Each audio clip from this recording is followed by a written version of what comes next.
4 children and my husband. We're excited for see the renovations and how everything looks. And my oldest son is 5, and he's really into the presidents right now. And so he's been really into John Adams and George Washington, and so he's really excited to kind of be here and part of that history. He's really into the presidential history, and so I said, you know, one of the first ladies grew up here, and we live right down the street, and it's just so wonderful that we're so close, and there's so much history in the town. Yeah, she's a real inspiration.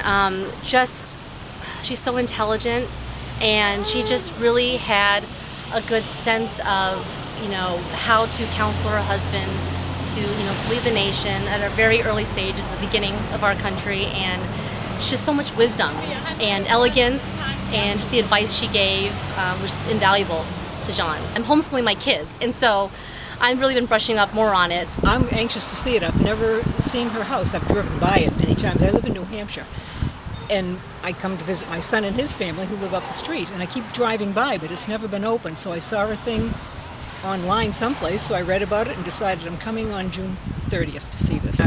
Right now I'm reading Bunker Hill by Nathaniel Philbrick, and there's a lot of information about the Adams family, and that which spurred it on even more after I've seen the series on the Adams family. We live in the area, just up the street, but like most people who live in the area, you never go to the tourist attractions in town.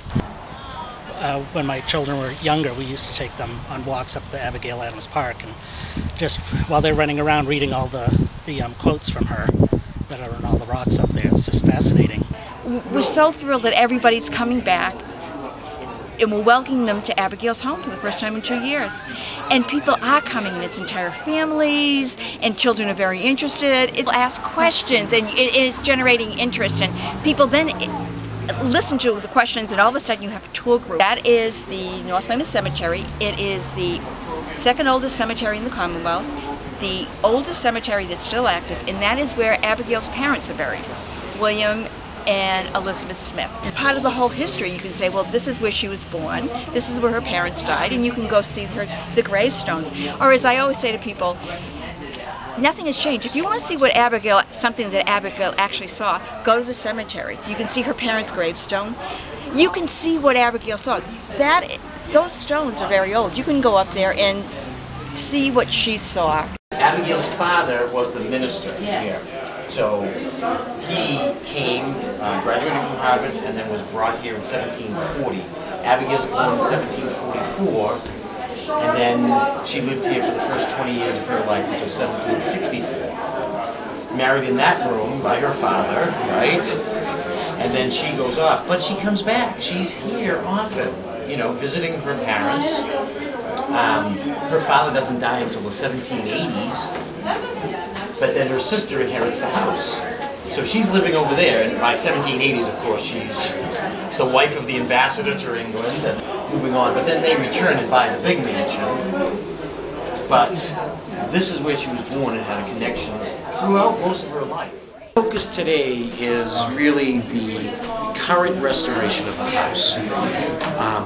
What we had to do in the last 2 years to bring in heat, which is going to allow us to have a year-round programming in the house.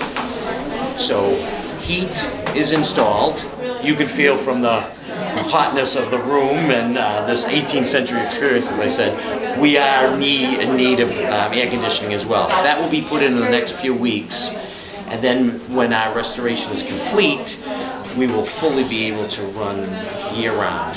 We will have a climate-controlled environment for all of our collections, so we won't get the spikes in heat and cold that would be problematic. So I am here with young Abigail Adams, also known as Claire Spiridolozzi, who has graciously been helping us out on a variety of things to really show the spirit of young Abigail at the house, this is the age that Abigail would have been when she was living at the house. This is what she would have worn if there's guests coming over or it was a fancy occasion. She wouldn't have worn this when she was like making butter or candles or something. We hope it's no longer a hidden treasure in Weymouth, that it is a gem of Weymouth, and people will be coming here just to see and learn about Abigail Adams, who was born here.